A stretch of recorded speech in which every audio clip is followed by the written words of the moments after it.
Since you and I did an awful lot of talking up to Atlanta, it's probably appropriate, Larry, that we do the post-mortem on this, because I remember somebody texting in saying you guys are making way too much out of the Atlanta Falcons. There's just no way the 49ers go in there and lose to this team. Like, they can't be that dominant on the line of scrimmage. Their running game really isn't nearly as good as you guys are hyping it up to be. Any more questions? Yeah. Any more questions? When we tell you, you could better put this game on red alert, we ain't fooling around. And I'm just going to tell you right now, Kyle's offense gets shut out in the second half. And Larry, I think his tight nature of being a head coach did more to get Atlanta that win than it did the 49ers. We could spend the next 3 hours going over a 16-play, 80-yard, 8-minute drive when you were down 2 touchdowns in the fourth quarter. What the hell was that? I know. I mean, seriously, when they called, there was a play in this game that I'm sitting there watching the game on the couch with my kids, and I'm sitting there going, what are they doing? It was the 2nd and 10 play on their own 46-yard line. They're down 2 scores. They took over the ball with like 10 minutes left.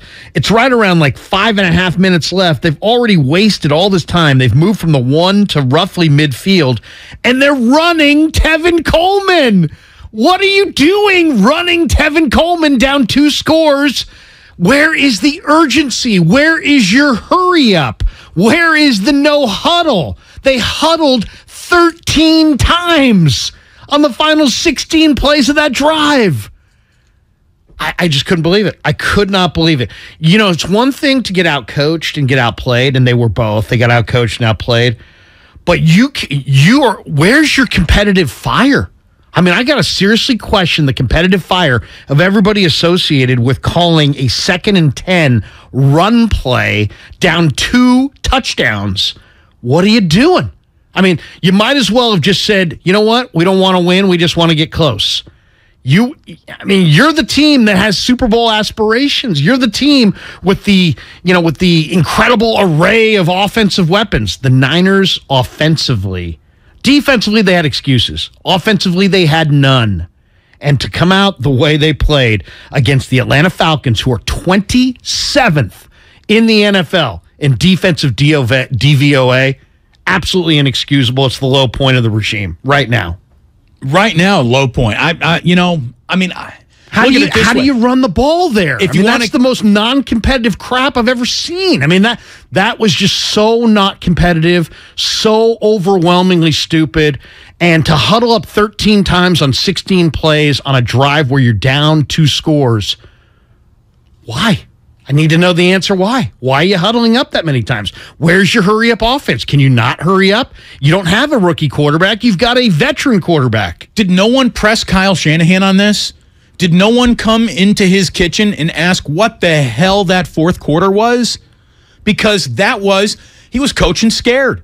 On a day where Garoppolo was putting the ball where he needed to put it. I mean, that was actually, including the 2 interceptions, it was a damn good day for Jimmy. He put the ball where it needed to be on a lot of plays. The Charlie Warner drop was terrible. Why are you taking shots downfield to your backup blocking tight end? Ray McLeod drop was rough. Where's Debo? Where's Ayuk on these Where's big Danny plays? Gray? Where is Danny Gray? Danny Gray would be better off still in college, making name, image, and likeness money and running him up draft boards with a good year in college than being just wasted by the 49ers. Did he dress? He was inactive. Was inactive yesterday. How's the hip? They can't even get their one speed receiver on the field active and hook up with him. They did it in the preseason, haven't been able to do it in the regular season. They have no speed. Which of their backs scares you as far as speed? And the other absolutely criminal call was 3rd and 1 on that fateful 16-play drive. They're 3rd and 1 from the 48-yard line, and you're going halfback toss to a running back who's now catching it 3 yards in the backfield. Right. Who wasn't even in the NFL 3 weeks ago. Right. And you could have gone quarterback sneak with one of the best quarterback sneakers there is. Isn't that where Jeff Wilson is his most valuable bruising forward plotting back? What are you doing with Tevin Coleman there? Where's the creativity? How about line up Kyle Juszczyk out of the Wildcat and put Aaron Banks or somebody in the backfield and just push him? It's 3rd and 1, and if you don't get the first, it's game over. Instead, it went to 4th and 2, and that set up the Garoppolo pass to Debo where, it was behind him. It was a little low. It was incomplete, and there was your ball game. But, I mean, my goodness, to me, the play calls were bad, but how do you not have a hurry-up? How do you not have a hurry-up offense?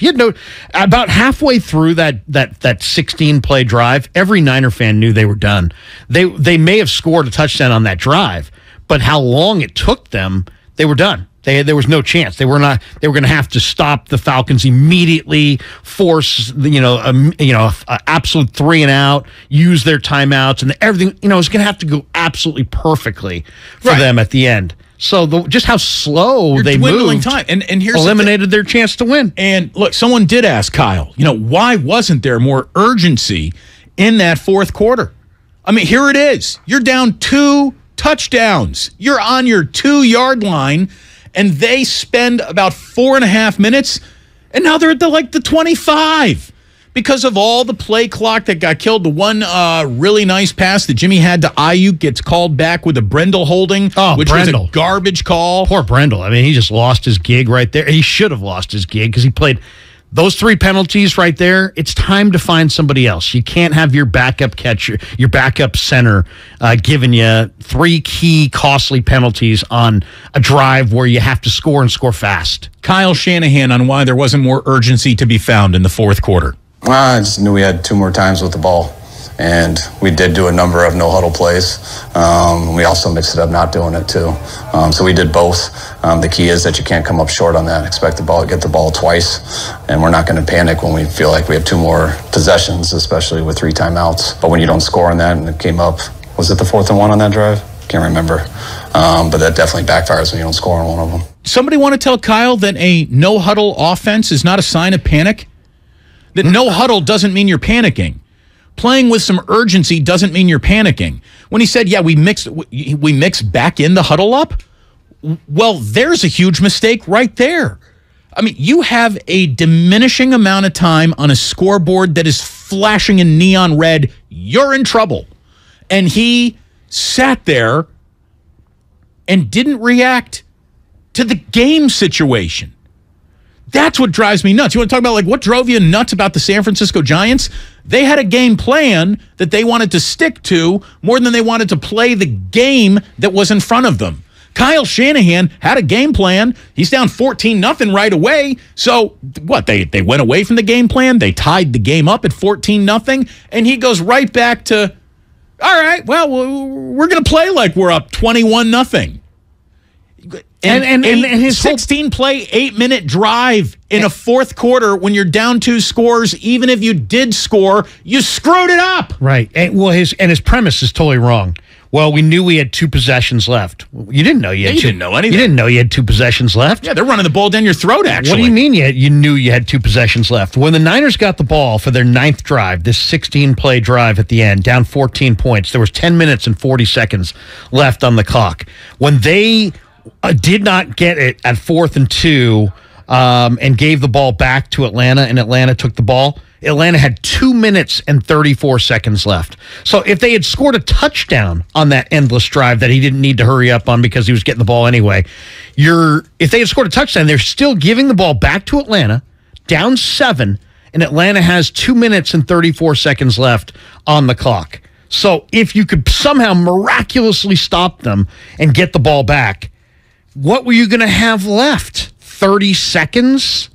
Maybe? 45 seconms? Right. For the gang that can't shoot straight, especially if you got to shoot downfield. And it just took you 8 minutes to move. I mean, the idea that it was a lock that they had 2 possessions. No, it wasn't. You almost didn't get the second possession because you were so deliberate on the first possession, your 9th of the game.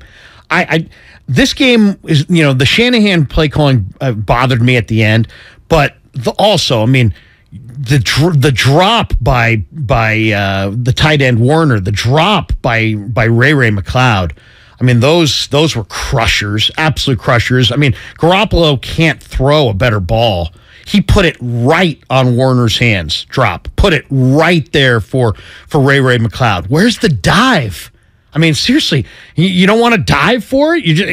You're out there. It's a huge play in the game. You don't think maybe I'll lay out for it. I've seen other guys lay out for it. No. So, I mean, it was a bad. Between Brendel needs to be replaced. They need to somehow find Danny Gray. Their offensive weapons, especially the running backs, without Elijah Mitchell, are just not dynamic at all. Where it all adds up. Forget the defense for a second because we can get on them in a minute. But it was more about Mariota and a great play calling game plan by Arthur Smith. But the Niners' offense is consistently less than the sum of its parts. And that is just absolutely... And that's coaching. That has to be on... You have the left tackle. You got the all-pro tight end. You got Debo. You got Ayuk. You got a can full of backs. You got offensive line depth. You may have the best offensive lineman in the game. You're not producing points, and it's not one day.